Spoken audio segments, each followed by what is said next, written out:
Halo semuanya, selamat datang di ulasan finansial kita kali ini. Hari ini kita bakal membedah sesuatu yang jujur aja sering bikin panik para pemilik rumah. Yap, lonjakan suku bunga KPR.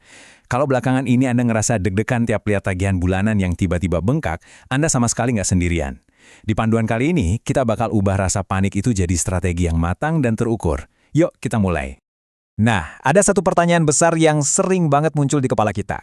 Sebenarnya, pindah KPR alias takeover ke bank lain itu solusi atau malah jebakan sih?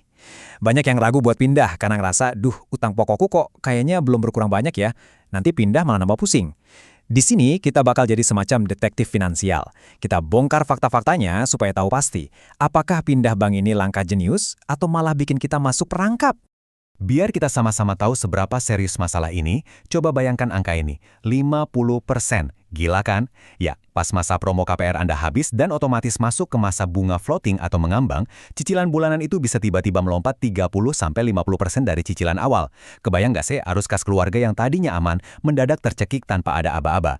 Ini realita yang benar-benar nyata, dan super wajar kalau Anda pengen buru-buru cari jalan keluarnya. Bagian pertama, ancaman bunga floating KPR. Coba perhatikan deh perbandingan angkanya.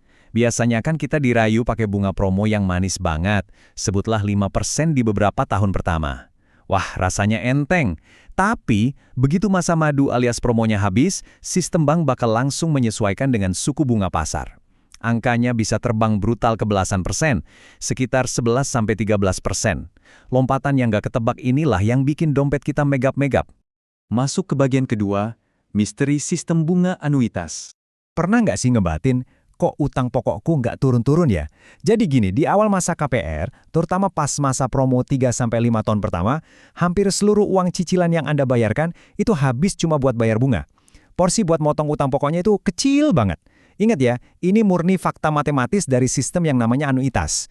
Jadi bukan karena bank sengaja ngehukum Anda yang mau pindah KPR, tapi memang begitu sistem kerjanya dari awal. Nah, keadaannya bakal berbalik drastis di tahun-tahun akhir KPR Anda.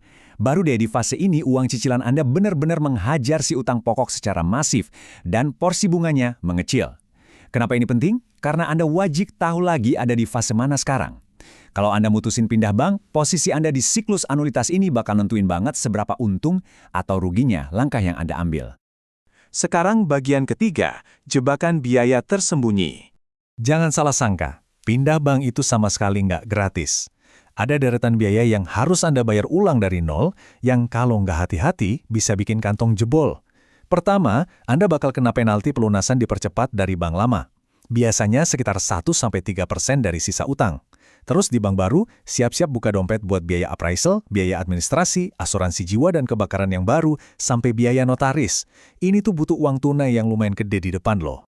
Biar gampang bayanginnya, kita lihat hitungan kasarnya. Skenario ini sering banget jadi apa yang kita sebut ilusi penghematan. Katakanlah Anda pindah bank, dan hitung-hitung bisa hemat cicilan sampai 18 juta rupiah buat 3 tahun ke depan. Kedengarannya asyik kan? Tunggu dulu. Waktu dicek, total semua biaya tersembunyi buat pindah tadi, ternyata ngabisin 30 juta rupiah.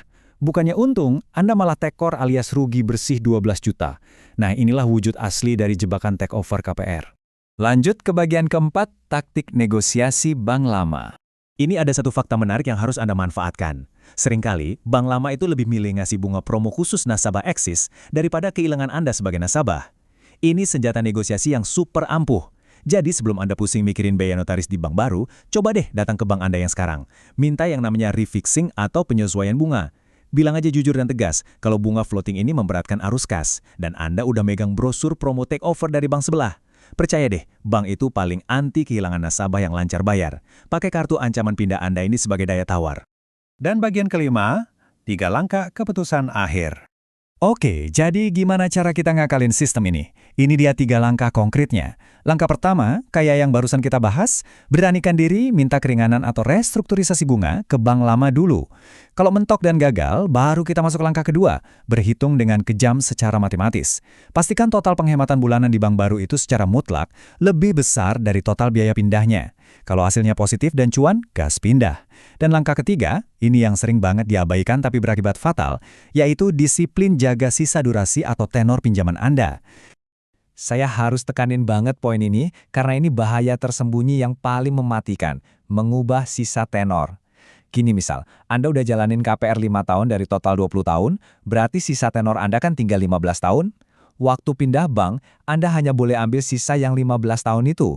Jangan sampai tergoda ditarik lagi jadi 20 tahun, cuma biar cicilannya kelihatan murah.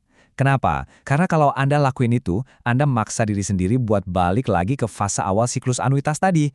Anda bakal bayar bunga dari awal lagi, dan utang pokok Anda malah makin susah lunasnya. Jadi, kesimpulannya gini, take over atau pindah KPR itu bukanlah jebakan mutlak yang harus ditakuti.